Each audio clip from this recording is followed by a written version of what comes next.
다윗의 일생을 단 한마디로 요약하면 하나님의 뜻을 이루다가 떠났다, 그런 말입니다. 그렇습니다. 역대하 29장 26절이야 30절에 다윗의 일생을 결산하는 다윗의 인생 결산, 언젠가 함께 나누었던 말씀입니다. 이새의 아들 다윗이 온 이스라엘의 왕이 되어 이스라엘을 치리한 날짜는 40년이라 헤브론에서 7년을 치리하였고 예루살렘에서 33년을 치리하였더라. 저가 나이 많아 늙도록 부하고 존귀하다가 그 아들 솔로몬이 대신하여 왕이 되었다. 나이 많아 늙도록 부하고 존귀하다가 죽은 후에 그 아들 솔로몬이 왕이 되었습니다. 다윗 왕의 시종 행적이 선견자 사무엘의 글과 선지자 나단의 글과 선견자 가스의 글에 다 기록되고, 또 저의 왕된 일과 그 권세와 저와 이스라엘과 온 세상 열국에 지난 시사가 다 기록되니라.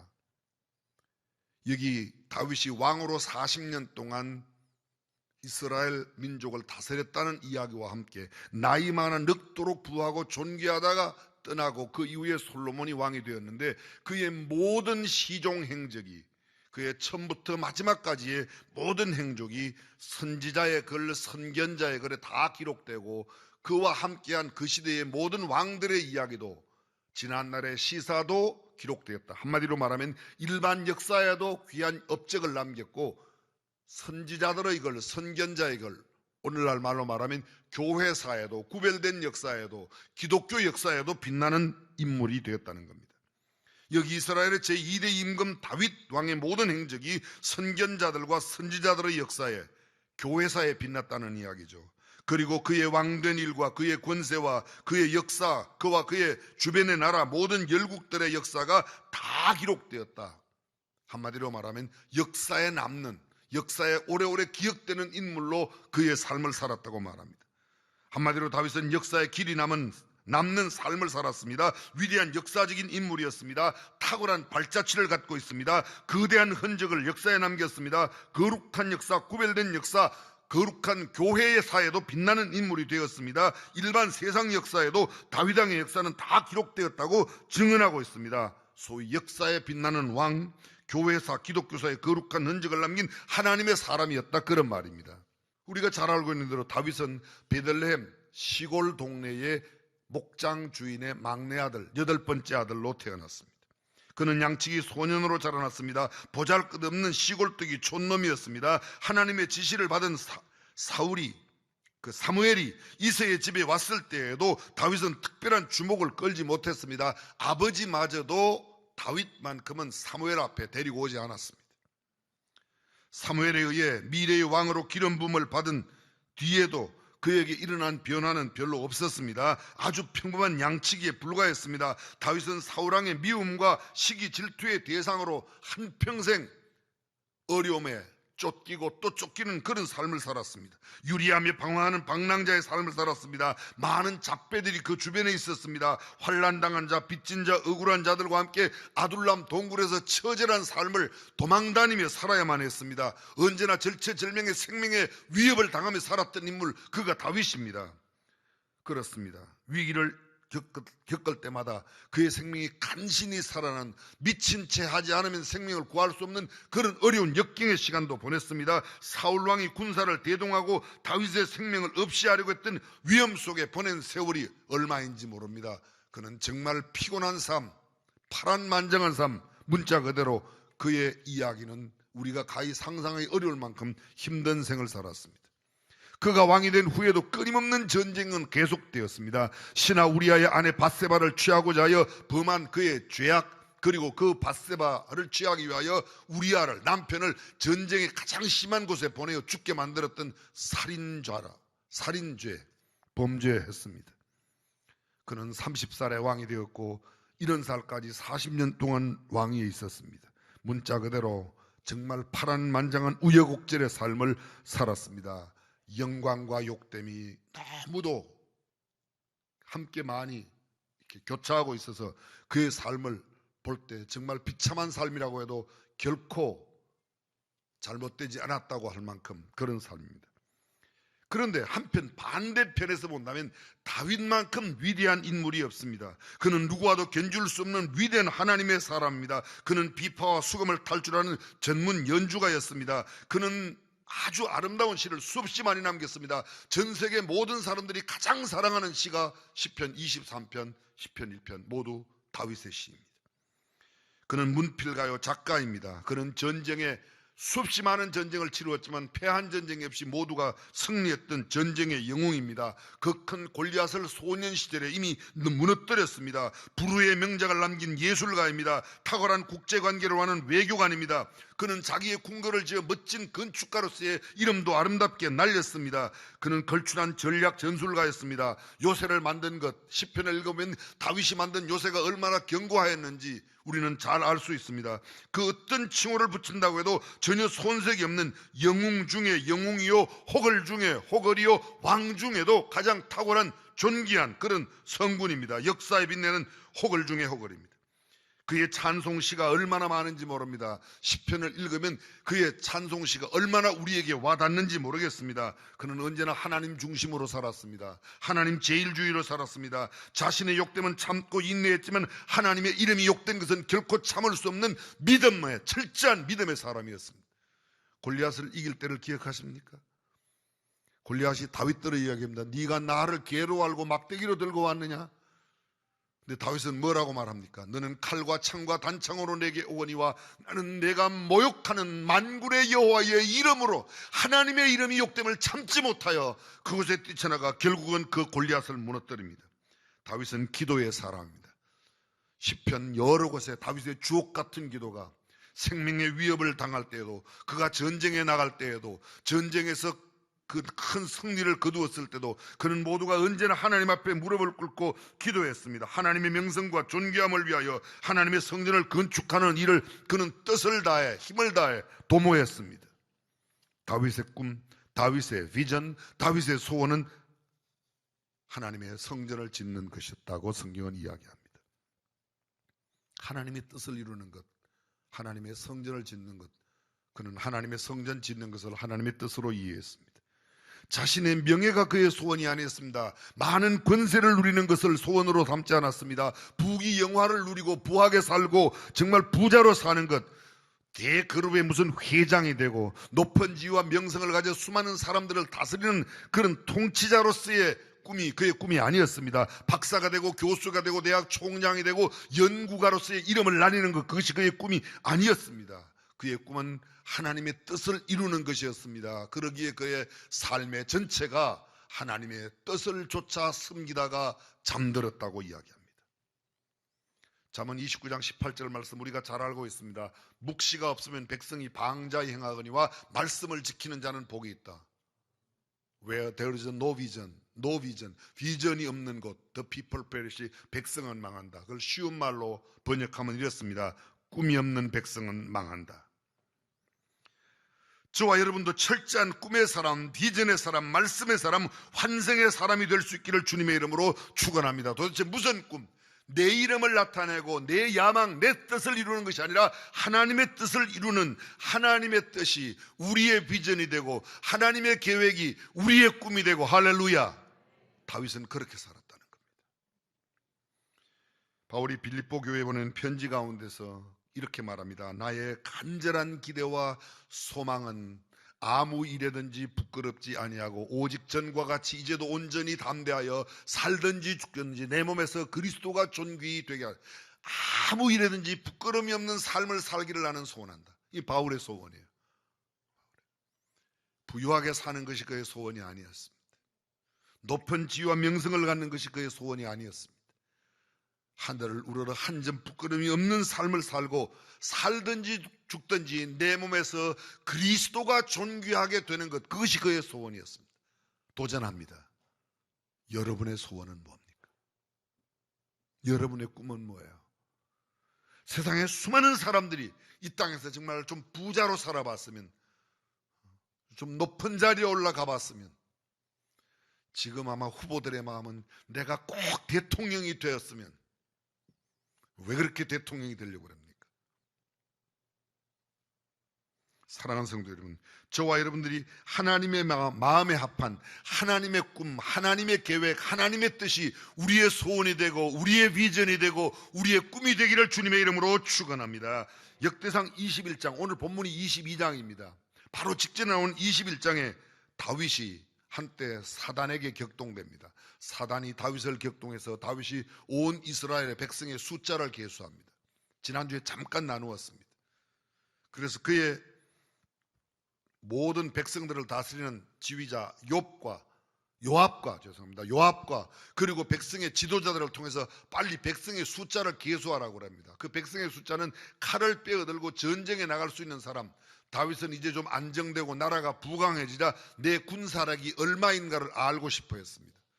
이스라엘 자손 가운데서 계수해 보았더니 110만 명이었습니다. 미리 제가 좀 사과를 드려야 돼요. 지난주에 120만 명이라고 그랬는데 성경을 다시 봤더니 110만 명이에요.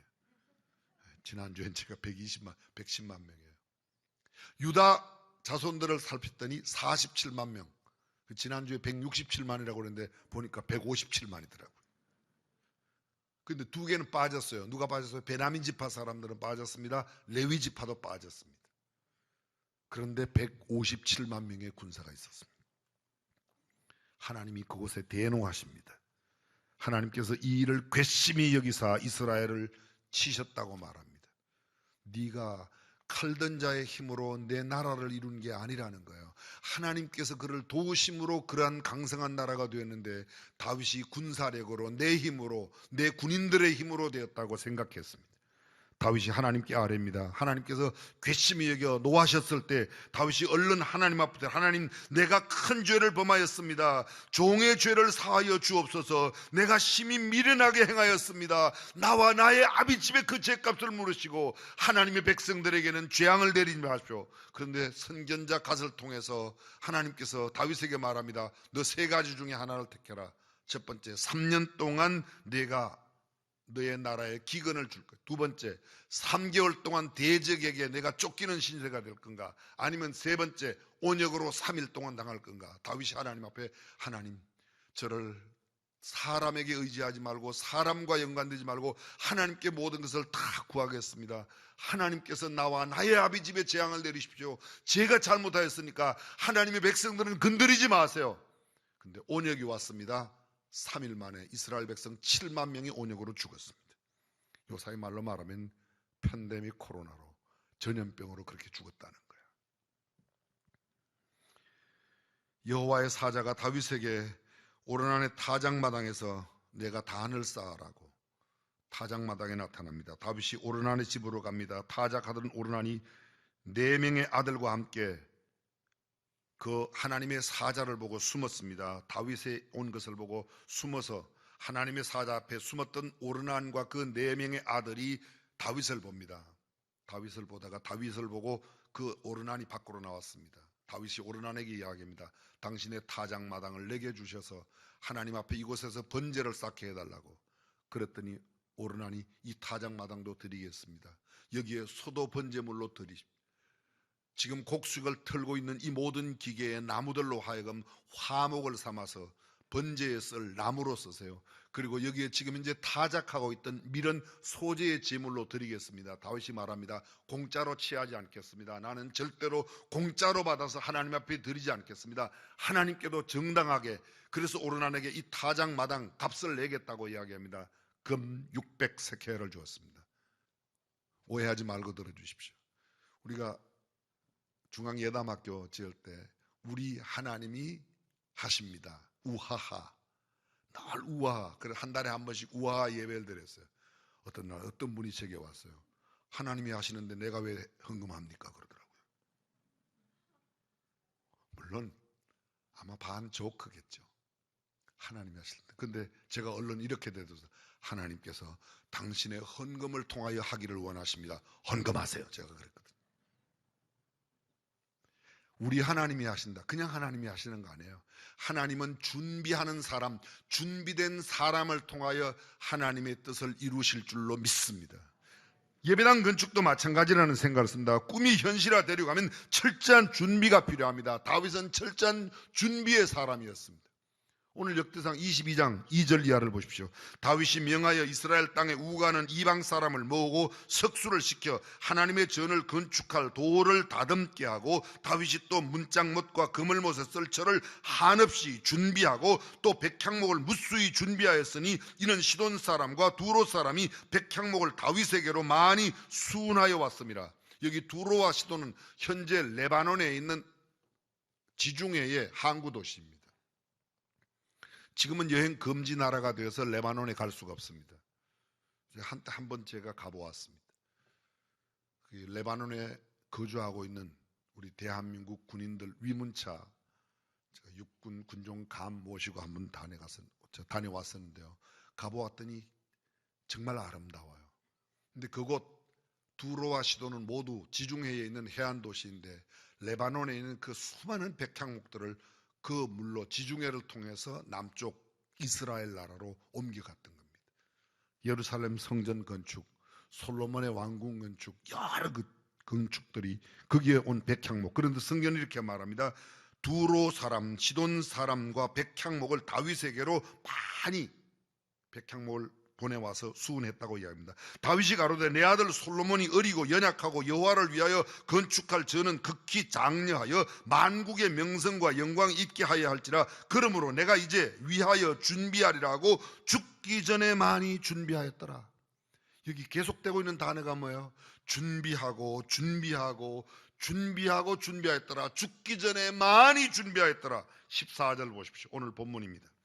내가 환난 중에 여호와의 전을 위하여 금 10만 달란트와 은 100만 달란트와 놋과 철을 중수를 셀 수 없을 만큼 많이 예비하였고, 준비했다는 말이죠. 또 제목과 돌을 예비하였으나 너는 더할 것이며. 솔로몬에게 하는 말입니다. 아들아, 내가 많이 준비했어. 그런데 너는 또 더 준비할 것이며, 또 공장이 네게 많이 있으니, 여기 공장은 팩토리 공장이 아니라 공교한 기술을 가지고 있는 장인들, 그 다음 있습니다.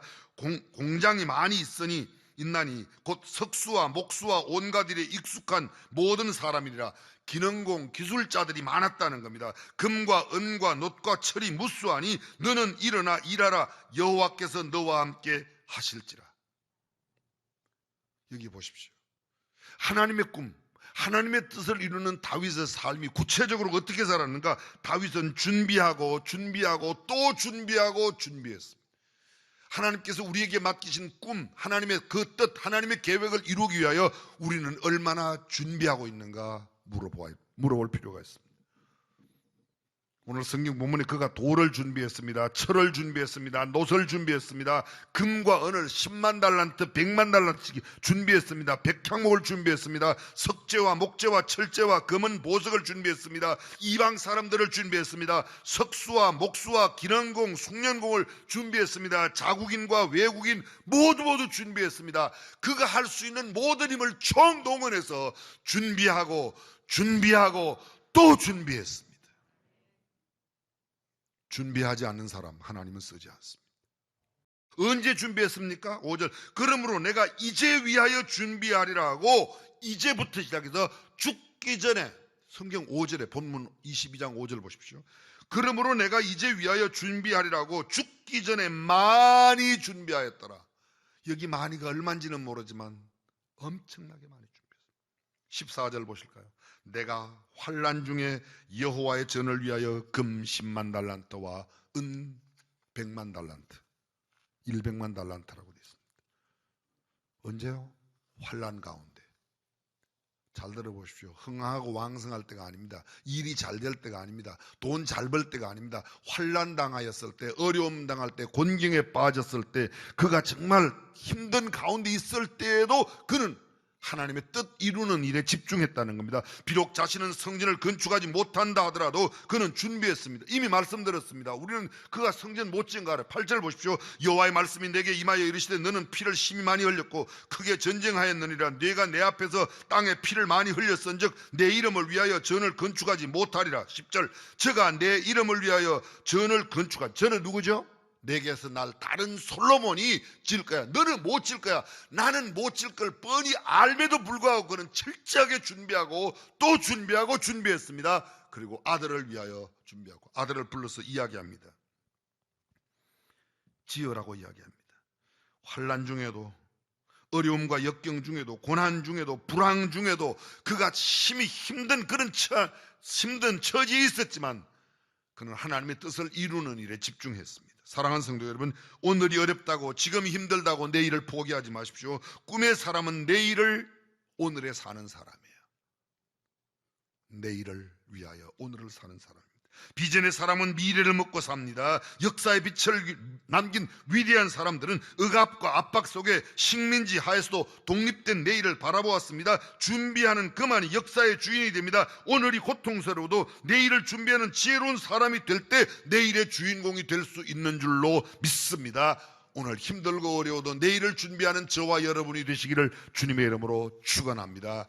주님은 준비된 자를 쓰십니다. 마지막 오늘 본문, 다윗은 하나님의 영광을 위하여 철저히 살았기 때문에 하나님의 역사, 그 거룩한 역사의 주인공이 될 수 있었습니다. 바울이 로마 교회에 편지를 보내면서 로마서 14장 7절과 8절에 이렇게 말합니다. 우리 중에 누구든지 자기를 위하여 사는 자가 없고 자기를 위하여 죽는 자도 없도다. 우리가 살아도 주를 위하여 죽고 죽어도 주를 위하여 죽나니 그러므로 사나 죽으나 우리가 주의 것이로다. 나는 살아도 주를 위하여, 죽어도 주를 위하여. 살고 죽는 게 문제가 아니다. 우리가 아까 빌립보 교회에 배우는 편지, 나의 간절한 기대와 소망은 살든지 죽든지 내 몸에서 그리스도가 존귀이기에, 하나님 한 분이 존귀하게 된다면 난 죽는 것도 불사하겠다. 고린도전서 10장 31절 고린도 교회에 보낸 편지 가운데 바울은 또 이렇게 말합니다. 그런즉 너희가 먹든지 마시든지 무엇을 하든지 다 하나님의 영광을 위하여 하라. 일거수일투족의 모든 삶이 먹어도 마셔도 하나님의 영광을 위하여 살아가는 삶, 그것이 바울의 삶이었다. 오늘 성경을 다시 보십시오. 1절을 보실까요? 22장 1절, 다윗이 가로되 이는 여호와 하나님의 전이요 이는 이스라엘의 번제단이라. 번제단, 하나님 앞에 제사하는 단입니다. 여호와 하나님의 전. 2절, 다윗이 명하여 이스라엘 땅에 우거하는 이방 사람을 모으고 석수를 시켜 하나님의 전을 건축할. 누구의 전요? 하나님의 전. 자신은 지치도 못할 하나님의 전을 준비합니다. 5절, 다윗이 가로되 내 아들 솔로몬이 어리고 연약하고 여호와를 위하여 건축할 전은 극히 장려하여. 여호와를 위하여 건축할 전. 누구를 위하여? 여호와를 위하여. 여호와를 위하여. 그 전은 극히 장려하여 만국의 명성과 영광이 있게 하여 할지라. 만국의 명성과 영광이 있게 한다. 무슨 말이죠? 하나님의 명성과 하나님의 영광이 온 세계에 여기 있게 하여야 할지라. 있게 하여야 한다. 있어도 되고 없어도 되는 게 아닙니다. 반드시 하나님의 영광이 온 만국에 드러나야만 한다. 이것이 다윗이 준비하는 아주 핵심적인 내용입니다. 그러므로 이제 위하여, 무엇을 위하여? 하나님의 명성과 하나님의 영광이 만국에 있게 하기 위하여 준비하리라 하고 죽기 전에 많이 준비하니라. 다윗은 죽음을 눈앞에 두고도 죽기 전에 오직 마음에 힘쓴 것은 하나님의 명성과 하나님의 영광을 위하여 준비하는. 6절을 보십시오. 다윗이 그 아들 솔로몬을 불러 이스라엘 하나님을 위하여 건축하기를 부탁하여, 하나님을 위하여 너는 건축해라. 여호와께서 내게 대하여 말씀하신 대로 여호와의 전을 건축하라. 여기 보십시오. 여호와께서 내게 대하여 말씀하신 대로 여호와의 전을, 네 마음대로 짓지 말고 하나님께서 말씀하신 대로 하나님의 전을 지어. 이것이 다윗이 솔로몬에게 부탁하고 있는 이야기입니다. 여호와께서 내게 지혜와 총명을 주사 너로 이스라엘을 다스리게 하시고 너의 하나님 여호와의 율법을 지키게 하시기를 더욱 원하노라. 14절, 내가 환난 중에 여호와의 전을 위하여, 환난 중에 여호와의 전을 위하여. 19절, 이제 너는 마음과 정신을 다하여 진정하여 너희 하나님 여호와를 구하고 일어나서 여호와 하나님의 성소를 건축하고 여호와의 언약궤와 하나님의 거룩한 기구를 가져다가 여호와의 이름을 위하여 건축한 전. 여기 여호와의 하나님의 성전, 하나님의 성소, 여호와와 하나님께 집중되어 있습니다. 사랑하는 성도 여러분, 우리의 모든 삶이 하나님께 집중하여 하나님의 명성을 높이는 일에 초점을 둘 수 있기를 주님의 이름으로 축원합니다. 하나님은 그를 빛나게 하세요. 다윗이 언제 사람이라고요? 그냥 옛날 사람이라고 그러세요. 다윗이 지금부터 3000년 전 사람이에요. 다윗 왕조가 세워질 때가 BC 1011년입니다. 1011년. 사울이 세울 때가 1051년이었어요. 사울이 40년이니까 1011년, BC 1000. 지금부터 3033년 전에, 3031년 전에, 3030년. 어마어마한 기간. 그렇습니다. 오늘 저와 여러분들이 정말 주님의 존귀하신 이름을 위하여 살아가고 역사의 거룩한 흔적을 남기는 하나님을 위하여 준비하는 사람, 준비된 사람이 될 수 있기를 주님의 이름으로 축원합니다.